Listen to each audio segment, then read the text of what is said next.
দাঁড়িয়ে আছি 15ই আগস্টের প্রাক্কালে। আজকে 14ই আগস্ট। আমরা আমাদের প্রিয় অভিনেত্রী রোকেয়া প্রাচী আপার এই বিষয়ে মতামত জানতে চাইব কালকে 15ই আগস্ট উদযাপনের 15ই আগস্ট পালনের বিষয়ে। আজকে 14ই আগস্ট। আজকে থেকেই আমি এখানে অবস্থান করছি। খুবই সামান্য কথা, খুব বেশি লম্বা করব না। গত 1.5 মাসে কোটা আন্দোলন থেকে শুরু করে আজকে পর্যন্ত যতগুলো হত্যা হয়েছে সকল হত্যার আমরা বিচার চাই, সকল হত্যা এবং সকল নৈরাজ্যের বিচার চাই।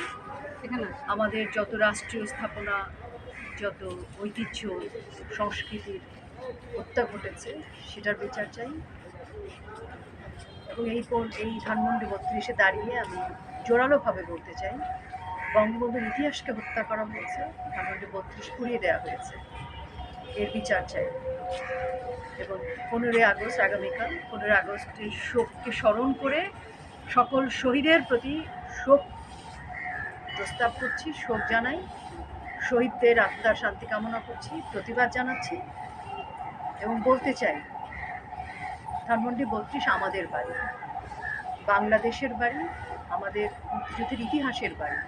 আমাদের বাড়ি পুড়িয়ে দিয়েছে, আমাদের কোনো ঘর নেই। আমাদের বাড়ি পুরানোর বিচার চাই, আমাদের ইতিহাস ধ্বংসের বিচার চাই।